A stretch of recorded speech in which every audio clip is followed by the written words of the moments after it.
said it a billion times. Every time I start trying to say it. Don Miguel Ruiz Jr. Yeah. Okay, so go ahead and name the...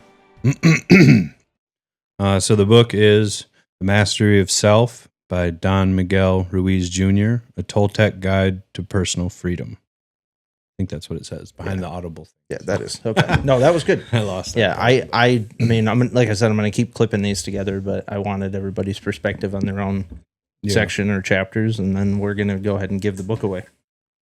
Yeah. Hiding that from you. We don't tap pens. Oh, you're good. So yeah, chapter 5 was, I mean, they all kind of said something to me. Honestly, I kind of felt a little bit like the Four Agreements. Yeah. Slightly different. Yeah. But I think it's his dad who wrote that. Right? I thought that was Jim Rohn. No. The Four Agreements was written by his dad. Maybe it's read by Jim Rohn? No. Jim Rohn is the other book, so they're starting to blend together, but yeah. No, the Four Agreements was Don Miguel Ruiz, and then this is written by his son. Gotcha. So, because he references it a couple times, he says, when my dad wrote this in Four Agreements. Yeah. Did you read the book? I did read the book. Yeah, I don't know. Some of the Dream of the Planet stuff kind of got, I was like, all right. But yeah, there's a couple spots, especially when they're reading it and he says shaman instead of shaman. I'm like, you have to stop, please. But I did this thing too where I was like, I'm going to read the book at 1 speed, and then after that I'm going to listen to it 2 times on 2 speed, and it works. I also, dude, I'm so used to like with the podcast and editing now. It's like I got to get through these because there's a million other things to do. So it's like I'm listening to it on 2 speed, and Tyler stopped by and he's like, the fuck are you even saying in that podcast? And I was like, oh, you can't hear it? And he's like, no, you're talking gibberish. It's like, it's actually slow for me. And then now. I just speed it up to like 4. I was like, I can hear this. Like, but yeah, what was I going to say about it? You can look back too. I'll cut. No, I had something else I was going to say about that there. Oh yeah, I've heard shaman is shaman. Really? And, oh yeah. I've never heard shaman until the book. But like, it makes more sense if you hear someone say shamanic rituals, right, as opposed to shamanic. Yeah. Because that just sounds like a race of dead people, in my opinion. Sounds like a tribe from long ago.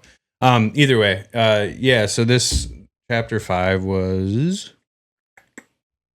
about, I need the title. So it was spotting triggers and maneuvering traps, which, I mean, I don't know. It just kind of hit home for me a little bit because I get pretty defensive for no reason a lot of the time. And so the way they were talking about it in that was like, it's like a fear response or an attachment to it. Like it all came down to being like fear, but not in like, I'm afraid. It could be that, but it sounded to me at least that it was like, it was fear of not being right. So like attachment to something that might not, your view of something, as opposed to looking at things for what they are. Yeah. That's kind of how it felt to me. Yeah. Being like impartial to things before actually, but like, so me and Chris talked a lot about not like attachment and stuff. I mean, that's basically a lot of what the book is domestication and being attached to things. And we had talked about that and like having this impartial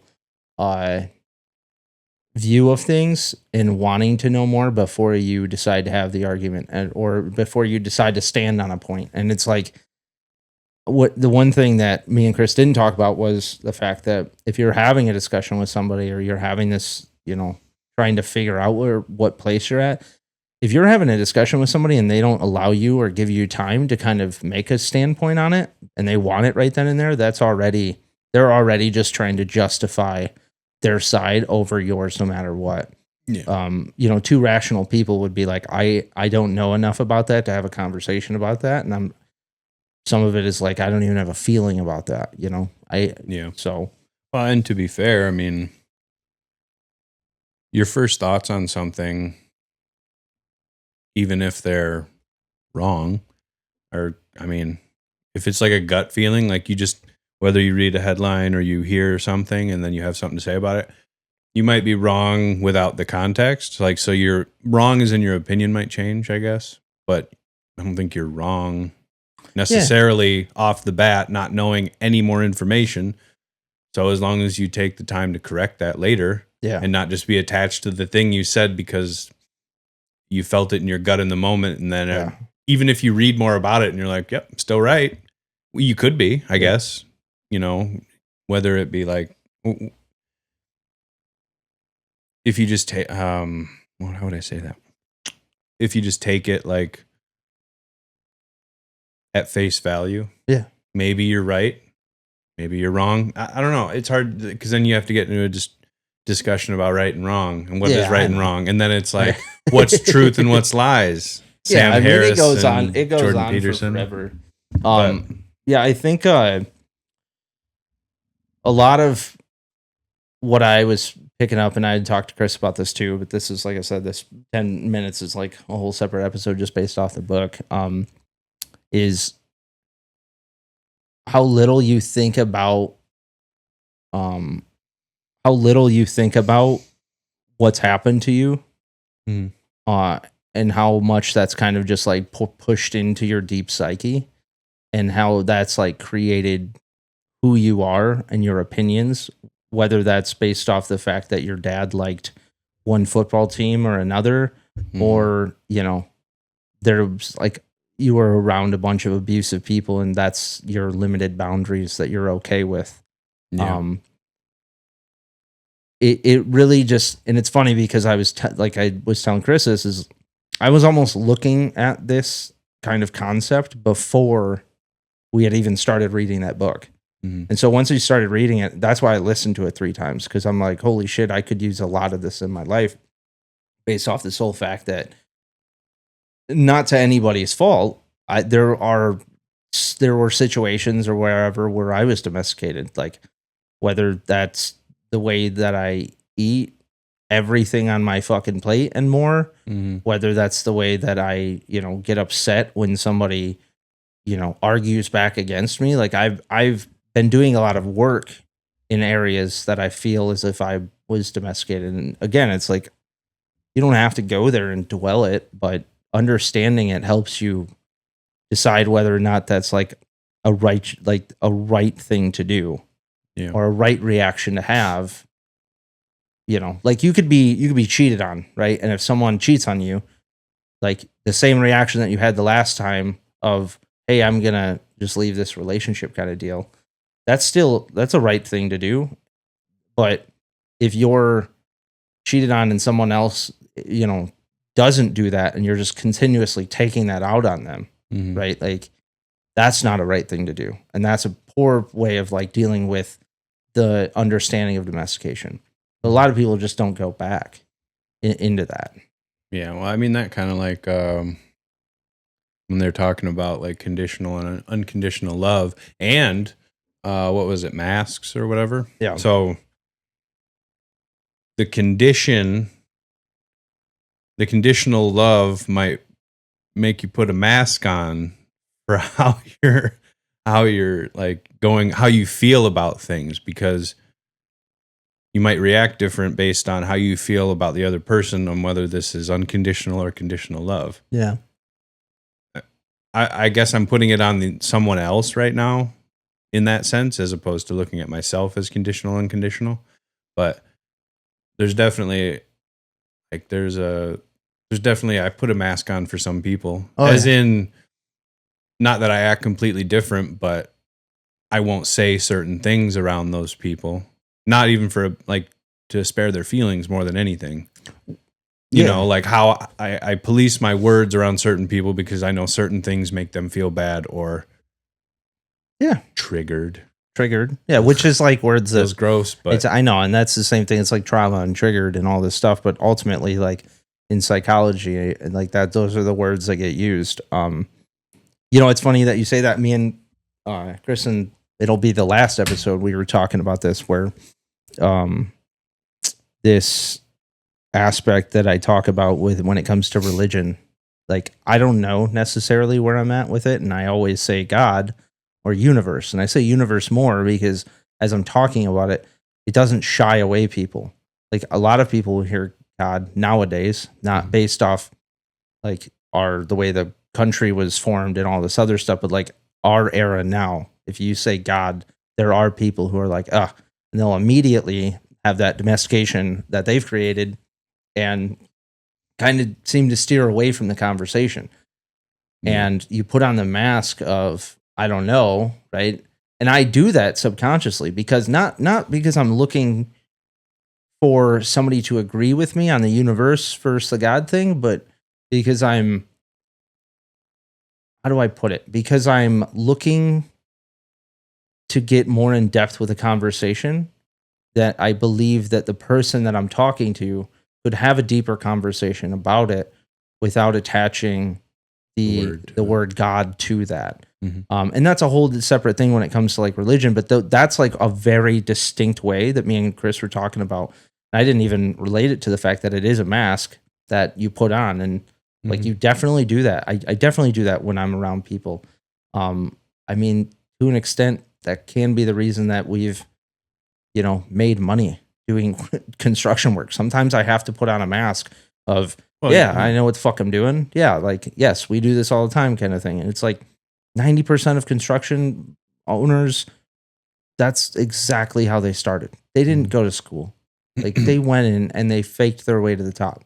Or they worked for somebody and they got a decent amount of thing. But eventually, if you grow as a business, you're fucking lying your way through it. Yeah. And it is a mask and it's manipulation. But again, like we can argue Nietzsche's like, like where do we go with right and wrong when it comes to that? Like, am I lying to help myself grow? Or am I lying just to make money? Take advantage, yeah. Like, well, kind of both, to be frank.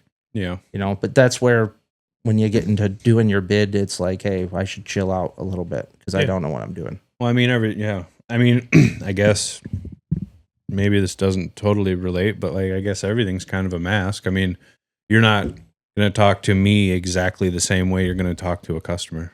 No. So, I mean, that right there it's not like malicious, but you're changing the way that you're speaking a little bit just to be more polite, more understanding, more whatever, just to help them move forward, help them understand, as opposed to speaking with me where you could be more like off the cuff about it. Well, the other thing too is like when you go to say, like for me and you, like for an instant, like I would take my mask off, but that's not necessarily true. Like we all still have, like, there's definitely been moments that, like, because we are all great friends, that we've had heart to hearts is what we would call them. Right.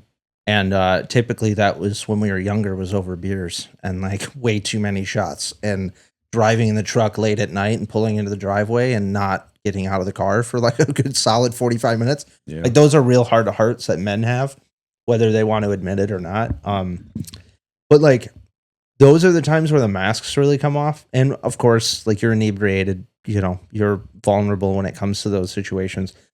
But with enough of those, you're willing to take the mask off in a sober place as well, which is like why I'm thankful for the party and times and like all of that. So otherwise I still think that there's days where there's a mask that everybody wears, because it's hard for everybody to just open up. It's hard for, like, if I catch you on a day that you've, had a really hard day at work or whatever, like as much as we know it's good to open up, sometimes it takes like a few days or a week for me or you to call each other and be like, dude, this is what's been going on. And it's like, yeah, I knew something was going on kind of deal. So the closer that you get with people, the less of a mask that they're willing to kind of pull over. But I think it just takes time. It takes time and like actual heartfelt willingness to check in on people kind of deal.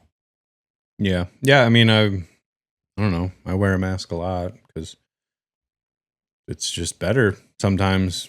It just it helps. It's like not a mask in the sense that I'm like hiding myself. It's who I ultimately would like to be, is like a super nice, positive person. Yeah. I can't just walk around. I mean, my face just says it all, I suppose, but you know what I mean? Like I can't just walk around being a dick to everybody. Yeah. So like even when I don't feel good, my mask is how's it going? Right. To someone I don't know, and I say, great, awesome, fantastic. Yeah. Because, you know, as much as we joke about, like, barely alive, Yeah. you know, like that Yeah. just doesn't invite more. No. Like, it might invite a laugh inside of whoever you said it to, especially in our job. Yeah. Well, my job. See ya.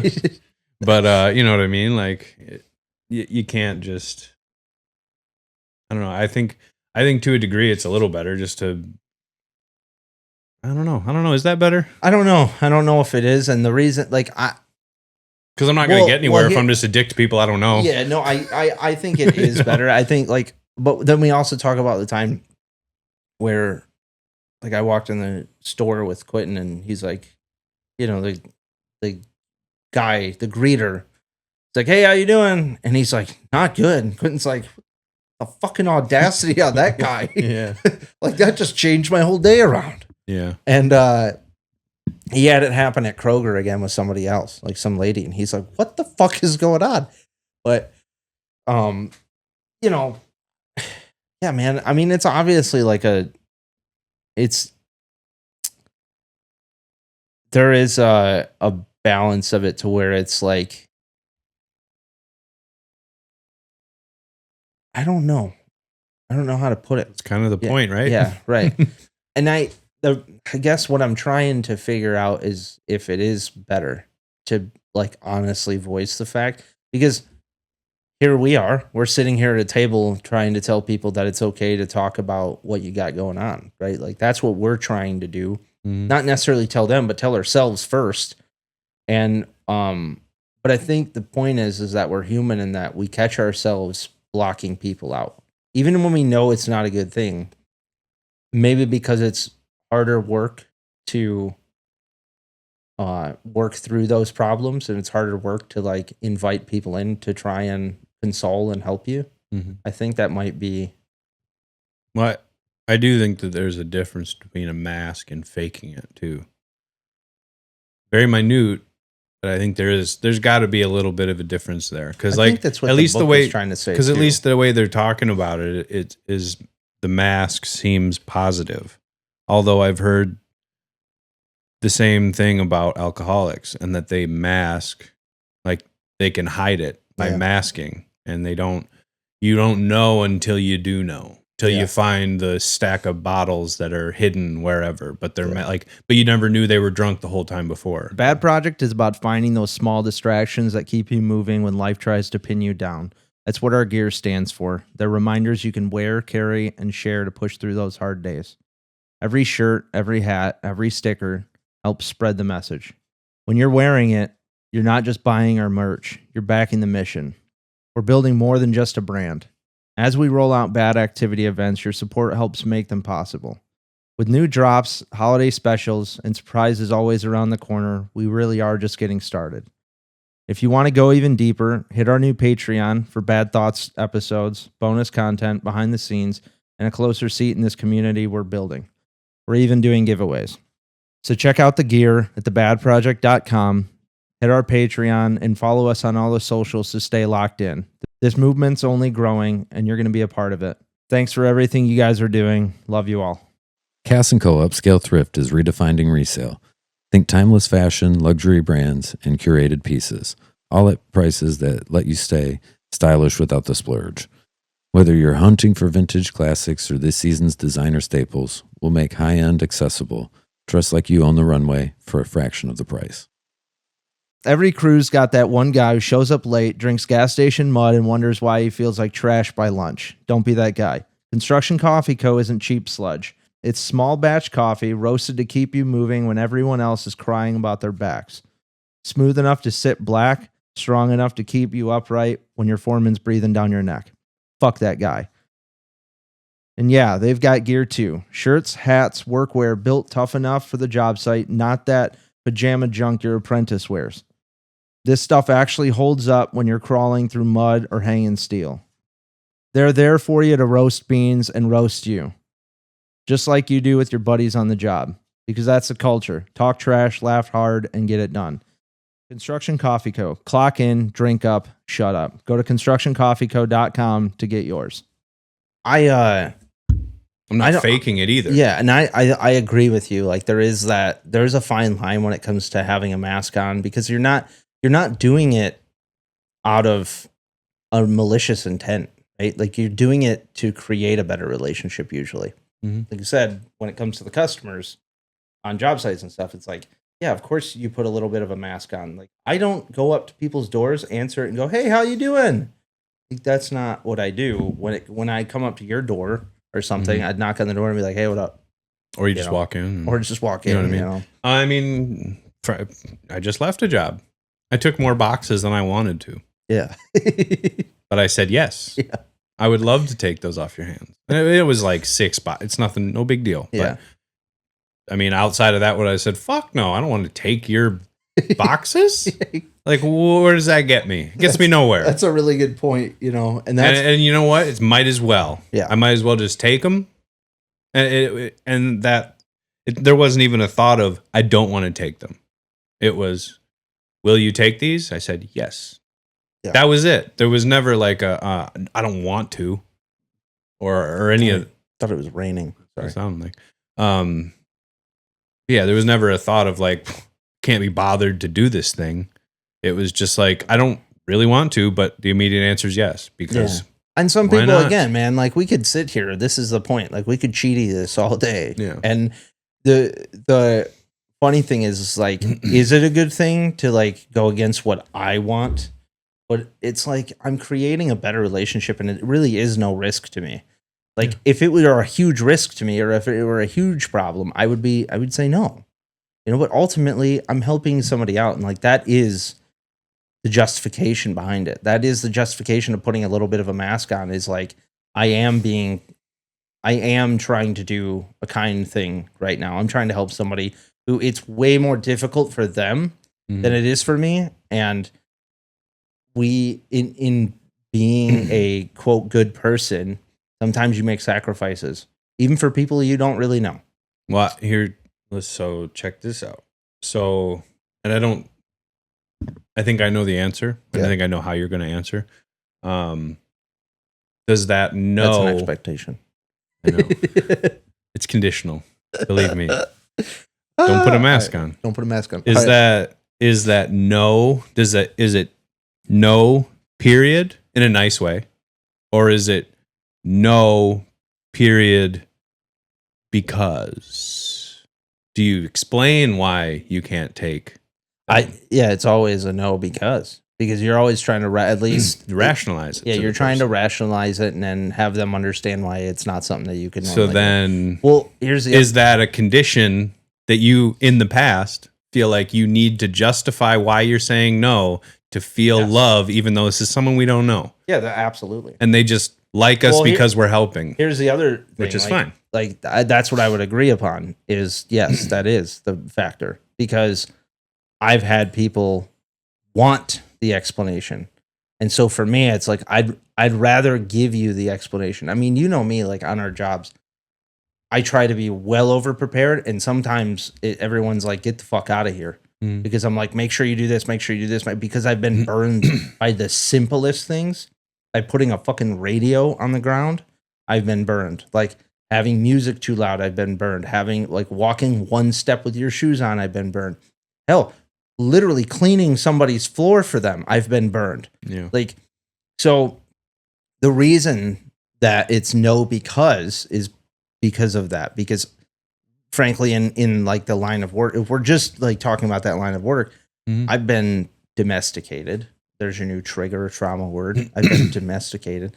I've done it to myself doing the line of work that I have.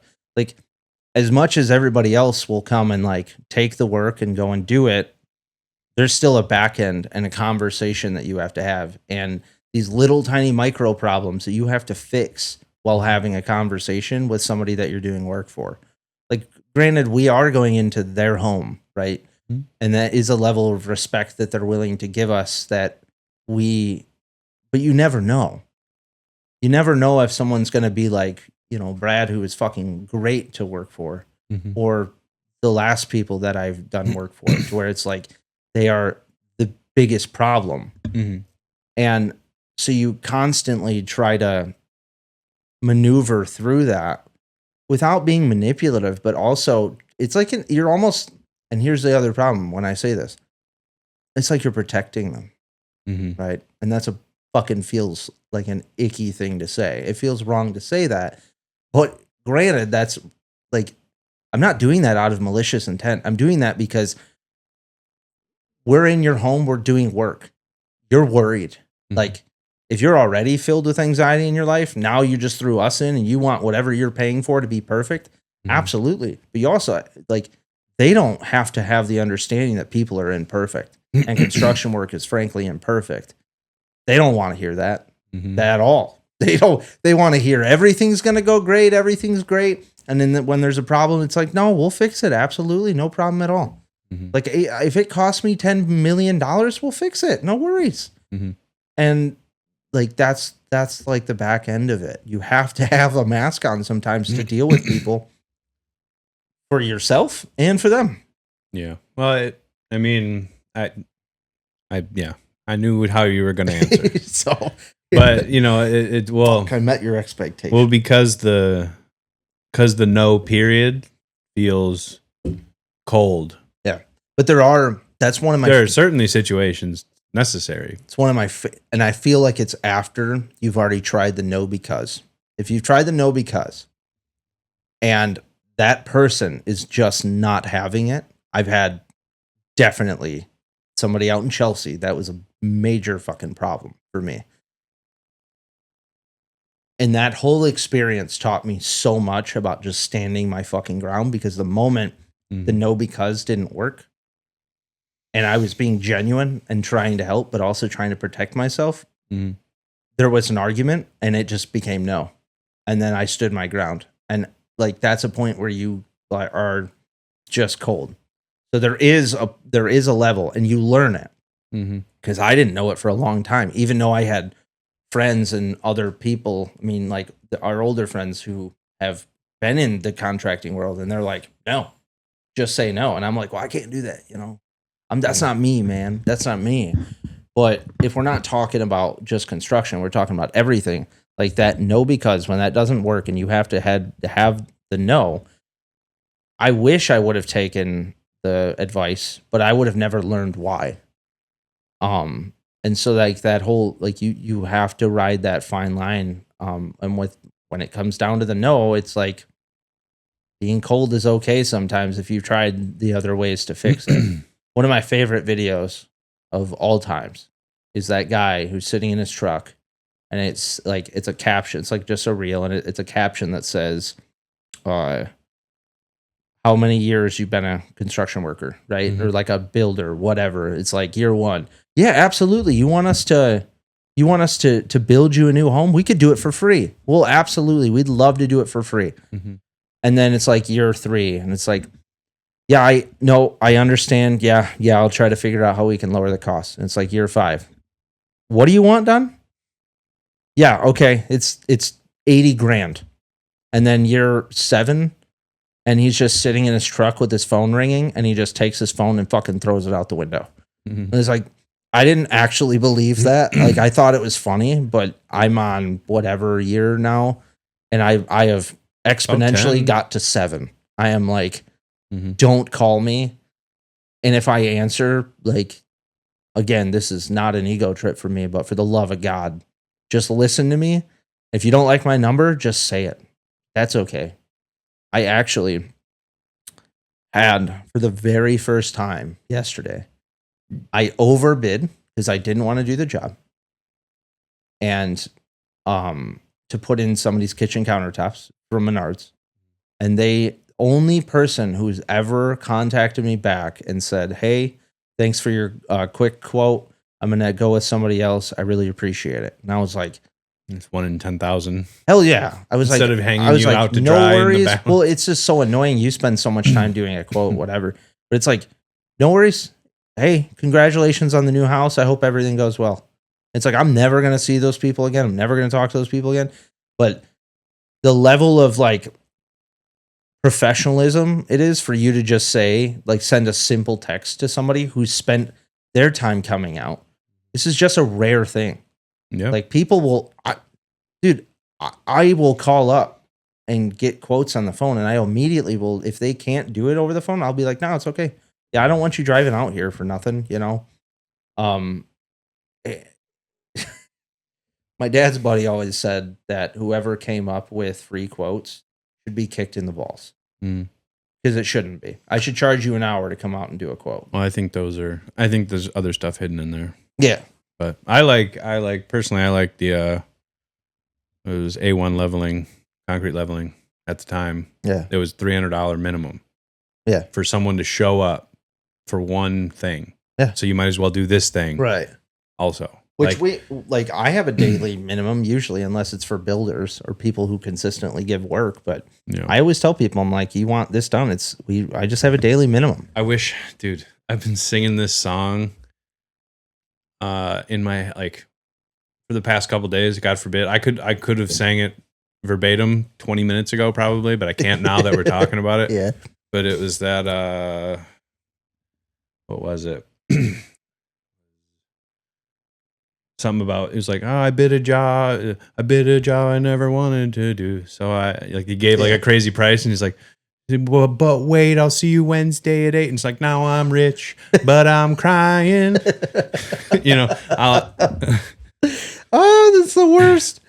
Yeah. Hopefully I'll be able to play that at some point. Yeah, soon. it'll be very soon. Nate's gonna come and help. But what a great dude! It's encapsulation of how people who do construction feel. It's like you give a price, you do this thing, you overbid, and they're still like, yeah, and then you still have to deal with all the crap, mostly of the job, not excluding the person altogether. Yeah.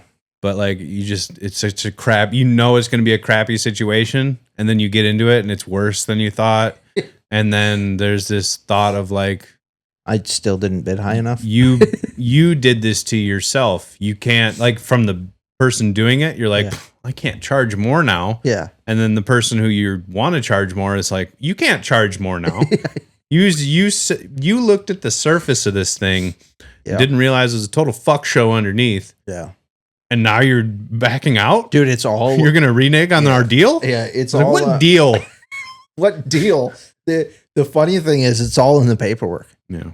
That's what saves you every single time. I mean, it'll save you in small claims court and stuff, but there's people who don't get...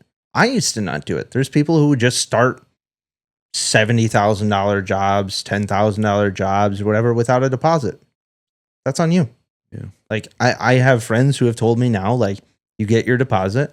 When it comes time, if they bail out on that, then it is whatever this amount of the deposit I keep, because that's not, I'm holding scheduled time for you. I could be making money other than that. And like, those are direct lines. And the same thing when it comes to like estimating or doing a proposal, it's all the words, all wording in it. And again, you want to talk about like the mask. It's like, you almost have to mask everything that you do in your proposals or your estimates. And it's all an estimate. And you have to put in there. If something else changes, we can talk about it. But the moment it comes up, we'll talk about it, or the progression of the project stops. Mm-hmm. Because otherwise, if I just go ahead and do it, I could do it the wrong way. I could do it the right way. And that the right and wrong way determines on the customer.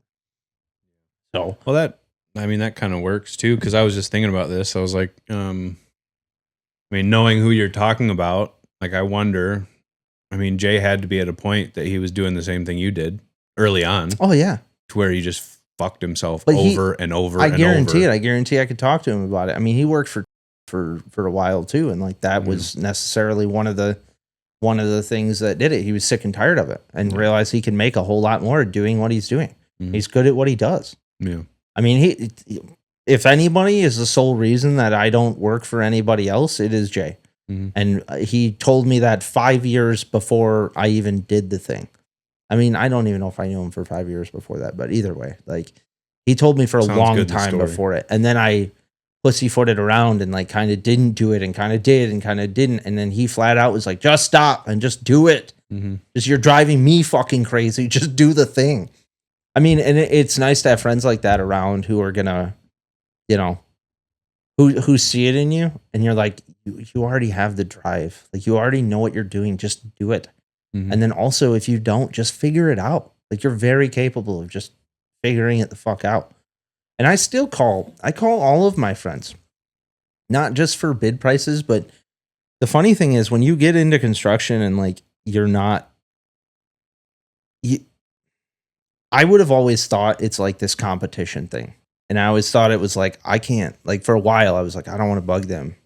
But I will directly call and be like, hey, how much would you charge for this? Because they know that I'm especially my friends who own businesses, like, yeah, sure, they'll take on any work that they want to, but they don't mind if I'm dealing with my customer who I already have, and I'm trying to figure out if I could do the work. And honestly, if it was over my head, they know I would call them immediately anyways. Yeah. If the customer wanted something and it was well over my capabilities or my understanding how to figure it out, I would call. But I don't have that in me either. I'm blessed to have the thought patterns of, or I'm blessed to just have that initiative where it's like, we'll just figure it out. And it's not for the money. It's for the knowledge of knowing how to do it. I don't just go, yeah, we can do that and say we can do that.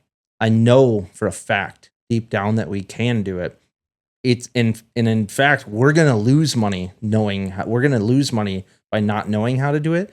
But next time I'll make money, so we'll get the job done right, even though it took an extra 20 hours, or frankly, either we'll get the job done right, whether it takes an extra 20 or 40 hours and I lose all that money, but it's still done right, because the next job, I'll know how to do it the same way the other trades do as their system, right? So like painting and stuff like that for me now is a lot better because I know the problems that you consistently have of going, Yeah. It's like a feast and famine. That's better because I have both words for it. Yeah. As opposed to scarcity, scarcity and abundance. Yeah. I guess I got both of them now, but yeah. I guess it's just a different mindset because, if you're trying to, it's hard to give people advice when you're trying to hold on to everything that you have or think you might get. Yeah. As opposed to, even in the situation where they have their customers, you have yours, even in the same trade, where it's like, I've already got this person. There's nothing going to change about that. Right. I need help now. Yeah. And it takes the person who's got customers who's not worried about more. Right. That too. Yeah. Which is to be able to give good advice and not be like, share the knowledge, I suppose. Well, I mean, the job that we just got for the little while too, like there's stuff like I know how to do all of the stuff. If there's a faster and more efficient and a cheaper way to do it, that's why I call my buddies. That's why I'm like, hey, and if there's a trade that I can't do, I would call them and be like, hey, quote this. It's not, hey, quote this, and I'm going to use your price to do it myself. It's a, hey, quote this because I can't figure out how to make it cheaper based off of your explanation of it. And because I'm not always looking out for money. I mean, yeah, it's great to like have a good job that would pay a decent amount. But frankly, it's for me, again, it's the knowledge of how to do that job. And then next time I can do it faster with a better system and then make the money there. Not screwing over the person that you're already saying that you can do the job when you kind of know how to do it. You're using that to grow. And then you take the growth and the minimum amount that you made or the fact that you lost on that to transfer it over to the next step and grow. Like for me, it's all about the growth. It's all about, hey, how can I learn how to do this faster? How can I teach the guys how to do this faster or better or more efficiently or whatever? Because the next time that we do it, it's not a selfish thing for me. The next time that we do it, I can pay more. The next time that we can do it, I can charge more. I can do this more, and I can give more to the people who are actually doing the work rather than just to me who's sitting in the fucking office right now. So, yeah. Well, and to be clear, this is a talk about construction. Yeah. But it's also a talk about life. Yeah. Just take out money and put in time or how you feel about yourself in relation to people. It's all the same. Yeah. It really is. So, it's the same. When you don't know something, call someone who knows. or someone who might know, or someone who figures things out. Maybe you're not a person who necessarily figures things out. Maybe you need guidance from someone who figures things out. Whatever it is. So like, because you always have a friend that you'd call when you need a little bit of validation, which isn't a bad thing as long as it's not abused. You know who to call. There's also people that you call that will validate what you said, and that's not necessarily a good thing either. Yeah. But this is all interweaved. The greatest like lesson that I've learned out of all of my friends, my mentors kind of teaching me that it's okay to call when you need help, whether it's a job, whether it's with life, whether it's anything really, and having those people to lean on, and knowing that like the growth comes from you taking on things that you don't know how to do, like taking on that, like doing the challenging thing that you don't know how to do, and then maneuvering through it, and then you're better at it next time, or you grow more the next time. The best thing that I've taken from it, and the greatest lesson, is the fact that I can teach it after. Like, I take that, they're willing to share that. I don't hold that to myself, whether I have no jobs, whether I have nothing in my bank account, whether I have literally nothing to pour out of my glass, I'm still willing to teach the lessons to anybody who's willing to listen. Right. And I'm not saying that I'm super knowledgeable. I'm not trying to like boast the ego about it or anything, but like once you have an understanding of that it's okay to jump into things without having the knowledge of it, like, and then teach that to the next person, all that does is help you, like pouring out your glass into people who are willing to actually take it and not squander it and waste it. Like, that's why I have all my friends around me. That's why all my friends are working for me. Not all the time does everybody listen, because frankly, it's me sometimes, it's my fault getting it across, but I do enjoy being able to teach the same lessons that were taught to me and the ones that have been really beneficial to me. Yeah. Well, I was just thinking about this too. People say it all the time. It seems to only ever relate to children. It takes a village, but that's not really. It takes a village to live your life too. Like the people around you, the people you deal with. Like the villages can be big, small, or many. I guess you could have a bunch of different, because sometimes friend groups don't overlap. Right. But yeah, it takes a village to get through life, as opposed to. Because, I guess you can do it on your own, but it probably isn't as fun. I don't think it is as fun. I think community, that's part of what we're trying to do here too. Like, it'll come more with the events and stuff, but as we get subscribers and as we do events and as we do challenges and as people watch our stories and do all of the stuff that we're eventually trying to do, it is a small stack up to it. As we do that, we want people to understand that like community is what helps you. People pushing you to grow and be better is what helps you. And there's always going to be outliers who see it and have a nihilistic way of thinking, to where it's like, oh, you guys just think you're better than me. But ultimately, that kind of thought pattern and that can be changed by community. It can be changed by love. It can be changed by being around people who are willing to understand that you might have that opinion and that might suck, but that's not what we're trying to do. And like, I can just slowly show you that this is how we change things, kind of thing. So yeah, it's good. Talking about the book for basically the whole time. Well, that's okay.